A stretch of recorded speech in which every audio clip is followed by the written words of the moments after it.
Hello दोस्तों, तो क्या हाल चाल है आप सभी के। उम्मीद करते हैं सब अच्छे से होंगे और आप सभी का स्वागत है पद्मा स्टडी में। इस वीडियो में हम लोग आपके जो हिंदी एग्ज़ाम होने वाले हैं 7 मार्च को, उसी के पेपर को यहाँ पे डिस्कस करेंगे, है ना। तो ये क्वेश्चन आपको आपके एग्ज़ाम में देखने को मिल सकते हैं, इसी कारण से इस वीडियो को शुरू से लेकर आखिर तक देखिएगा। और अगर आप हमारे चैनल पर नए होंगे तो चैनल को सब्सक्राइब कर लीजिएगा। चलिए चलते हैं क्वेश्चन पे। तो यहाँ पे पहले कह रहा है कि निम्नलिखित गद्यांश को ध्यानपूर्वक पढ़कर प्रश्न संख्या 1 से 5 तक के लिए सही विकल्प का चयन करें। ठीक है, यहाँ पे है कि साहस की जिंदगी सबसे बड़ी जिंदगी होती है। ऐसी जिंदगी की सबसे बड़ी पहचान यह है कि वह बिल्कुल निडर, बिल्कुल बेखौफ होती है। साहसी मनुष्य की पहली पहचान वह है कि वह इस बात की चिंता नहीं करता कि तमाशा देखने वाले लोग उसके बारे में क्या सोच रहे हैं।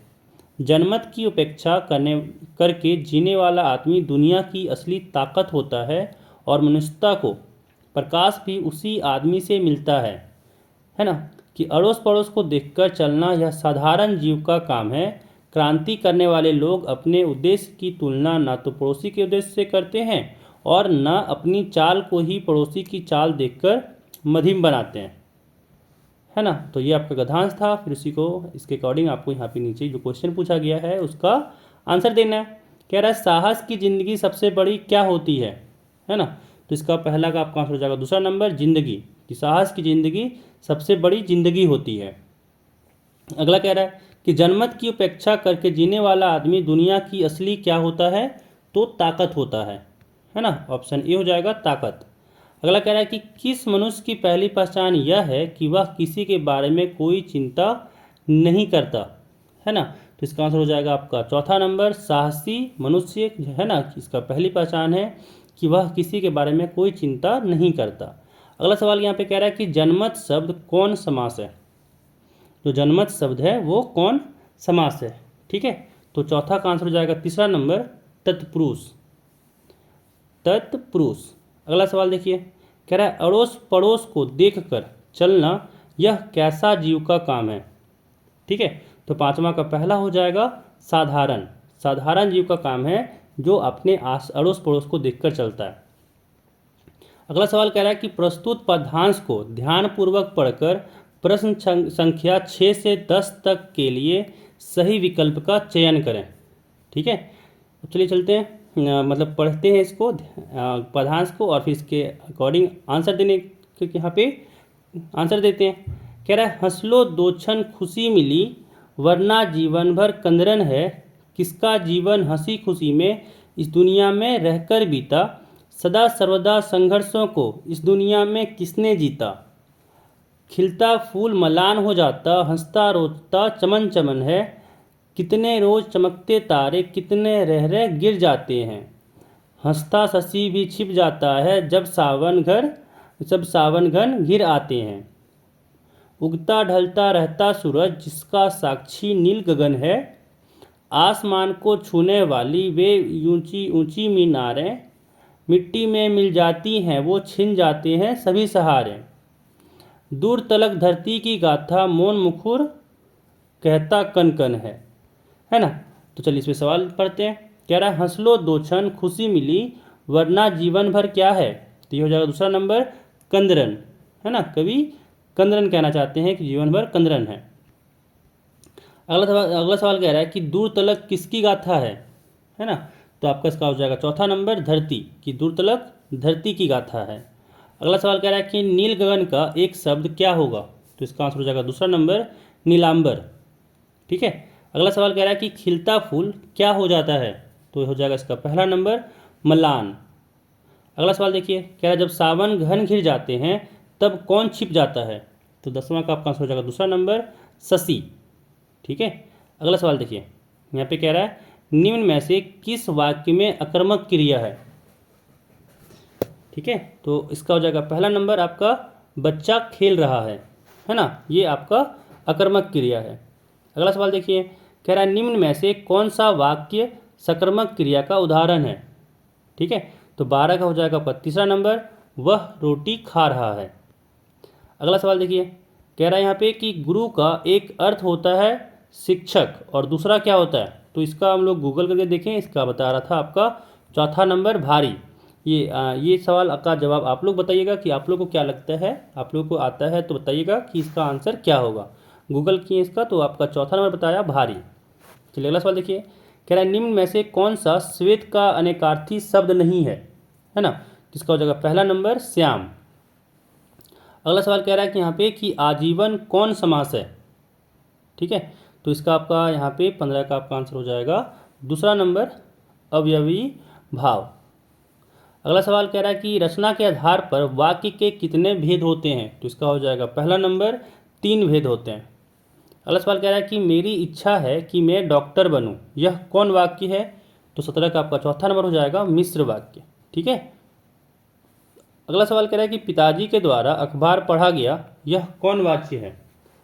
ठीक है, तो आपका 18 नंबर का हो जाएगा दूसरा क्रमवाच्य। ठीक है, क्रमवाच्य है यहाँ पे।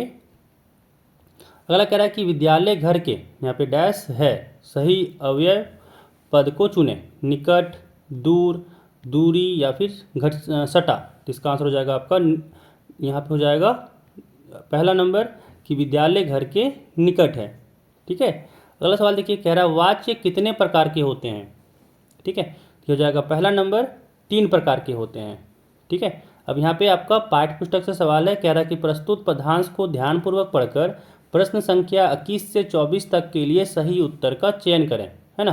चलिए पढ़ते हैं यहाँ पे पदांश को। कह रहा है फसल क्या है, और तो कुछ नहीं है वह, नदियों के पानी का जादू है वह, हाथों के स्पर्श की महिमा है, भूरी काली संदली मिट्टी का गुण धर्म है, रूपांतर है सूरज की किरणों का, सिमटा हुआ संकोच है हवा की थिरकन का।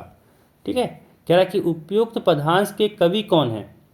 ठीक है, इसका आंसर हो जाएगा दूसरा नंबर नागार्जुन। ठीक है, चलिए अगला सवाल देखिए, कह रहा है कि फसल किसका जादू है ना। फसल किसका जादू है, तो इसका हो जाएगा तीसरा नंबर नदियों के पानी का, नदियों के पानी का जादू है। ठीक है, चलिए अगला देखिए, कह रहा है कि फसल किसका गुणधर्म है। ठीक है, तो इसका हो जाएगा दूसरा नंबर मिश्रित मिट्टी का। अगला सवाल कह रहा है कि फसल किसका रूपांतर है, तो इसका हो जाएगा तीसरा नंबर सूरज की किरणों का। कह रहा है सूरदास की काव्य भाषा है ना, तो इसका हो जाएगा दूसरा नंबर ब्रजभाषा। अगला सवाल देखिए, कह रहा है कि गोपियों ने किसे भाग्यवान कहा है, तो आपका 26 का हो जाएगा पहला नंबर उद्धव को। ठीक है, उद्धव को भाग्यवान कहा है। अगला सवाल कह रहा है कि उत्साह कविता में कवि ने किसे गरजने को कहा है, तो 27 का आपका दूसरा नंबर हो जाएगा बादल को। अगला सवाल कह रहा है कि विकल विकल उन्मन थे उन्मन पंक्ति किस कविता की है, तो आपका 28 नंबर का हो जाएगा पहला उत्साह। अगला कह रहा है यहाँ पे कि प्रस्तुत गद्यांश को ध्यानपूर्वक पढ़कर प्रश्न संख्या 29 से 32 तक के लिए सही उत्तर का चयन करें, है ना। चलिए गद्यांश को पढ़ते हैं। कह रहा है कि हालदार साहब को पान वाले द्वारा एक देशभक्त का इस तरह मजाक उड़ाया जाना अच्छा नहीं लगा, मुड़कर देखा तो अवाक रह गए। एक बेहद बुढ़ा मरियल सा लंगड़ा आदमी सिर पर गांधी टोपी और आंखों पर काला चश्मा लगाए, एक हाथ में एक छोटी सी संदूकची और दूसरे हाथ में एक बांस पर टंगे बहुत से चश्मे लिए अभी अभी एक गली से निकला था और अब एक बंद दुकान के सहारे अपना बांस टिका रहा था। तो इस बेचारे की दुकान भी नहीं, फेरी लगाता है। हलदार साहब चक्कर में पड़ गए, पूछना चाहते थे इसे कैप्टन क्यों कहते हैं, क्या यही इसका वास्तविक नाम है। ठीक है, यहाँ पे अगला यहाँ पे सवाल जो आपसे पूछा जा रहा है, कह रहा है प्रस्तुत गद्यांश के लेखक कौन है, तो इसका हो जाएगा पहला नंबर स्वयं प्रकाश। ठीक है, स्वयं प्रकाश इस गद्यांश के लेखक हैं। अगला सवाल कह रहा है यहाँ पे कि हालदार साहब को क्या अच्छा नहीं लगा। ठीक है, तो यहाँ पे आपका हो जाएगा दूसरा नंबर पान वाले के द्वारा एक देशभक्त का मजाक उड़ाया जाना। ठीक है, चलिए अगला सवाल कह रहा है यहाँ पे बूढ़ा मरियल सा लंगड़ा आदमी कौन था, तो यहाँ पे इसका सवाल हो जाएगा तीसरा नंबर कैप्टन था वो। कह रहा है कैप्टन क्या काम करता था, तो यहाँ से हो जाएगा आपका चौथा नंबर चश्मा बेचता था। सवाल यहाँ पे अगला कि बाल गोविंद भगत किस प्रकार का पाठ है, तो 33 का हो जाएगा दूसरा नंबर रेखा चित्र। ठीक है, अगला सवाल कह रहा है कि बाल गोविंद भगत किस कद के आदमी थे, तो इसका हो जाएगा चौथा नंबर मंझोले। सवाल अगला कह रहा बाल गोविंद भगत साहब किनको मानते थे? तो इसका हो जाएगा पहला नंबर कबीर को। सवाल बाल गोविंद भगत की संगीत साधना का चरम उत्कर्ष किस दिन देखा गया?